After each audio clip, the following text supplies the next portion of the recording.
One of the busy and happiest day in my life చూసేద్దామా. Night shift అయిపోయాక morning breakfast చేసి లంచ్కి అయితే వెళ్ళిపోయానమాట. అక్కడ తర్వాత ఒక చిన్న సెలబ్రేషన్స్ మంచిగా చేసేసుకున్నాం హ్యాపీగా. అది అయిపోగానే ఇంటికి వచ్చి అక్కడి నుంచి మళ్ళీ షాపింగ్కి బయలుదేరిపోయామన్నమాట. నేను, అమ్మ, సంతు అండ్ చెల్లి. సో మేమంతా కలిసి వెళ్ళింది సిబిఆర్కి అయితే వెళ్ళామన్నమాట. అక్కడ ఒక చిన్న షూట్ అయితే జరిగింది. లైక్ యాజ్ అ ఫీడ్బ్యాక్ వాళ్ళు తీసుకున్నారు నా వీడియో. సో తర్వాత పోస్ట్ కూడా చేశారు. నేను షాప్ చేసినవి తీసుకుని అయితే బయటకు వచ్చేసాను. అక్కడ నుంచి మేమైతే పీవీటీకి వెళ్ళామన్నమాట. అక్కడ మొత్తం కూడా హ్యాండ్లూమ్ శారీస్ కదా, చాలా బాగుంటాయి. పవర్ లూమ్స్ చాలా తక్కువగా ఉంటాయని అయితే అక్కడికి వెళ్ళాము. చిన్న బ్రేక్లో అయితే ఫ్రూట్ జ్యూస్ తాగేసామన్నమాట అందరం కలిసి. అప్పటికే చాలా లేట్ అయిపోయింది. అండ్ రెడ్ కలర్ శారీ కోసం అయితే చూస్తున్నాను నేను, పెళ్లి మెయిన్ శారీ కోసం.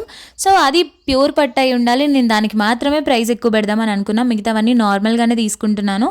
సో చాలు కదా, మనం కలర్ కోసమే తీసుకుంటాం కదా ఏ శారీ అయినా అని చెప్పేసి. సో రిపీటెడ్గా కట్టుకోం, బట్ నా పిల్లల దాకా గుర్తుండాలంటే ఒక మంచి శారీ అయినా ఉండాల్సిందే కదా ఖచ్చితంగా అని చెప్పేసి నేనైతే హ్యాండ్లూమ్లో ఉండేలాగానే చూస్తాను. కానీ అంత పెద్ద పీవీటీలో నాకైతే నేను అనుకున్నదైతే దొరకలేదనమాట. ఇంకా మిగతా కలెక్షన్ అంతా బాగానే ఉంది, కొంచెం ఓల్డ్ కలెక్షన్ అని అయితే అనిపించింది. దాని తర్వాత అయితే ఇంటికి వచ్చేసి మలై బన్ తినాలనిపించి మళ్ళీ చెల్లి నేనైతే పిస్తా హౌస్కి వచ్చేసాం. బట్ అది దొరకక నేను ఆప్రికాట్ డిలైట్ తను చాయ్ తాగి వచ్చాం.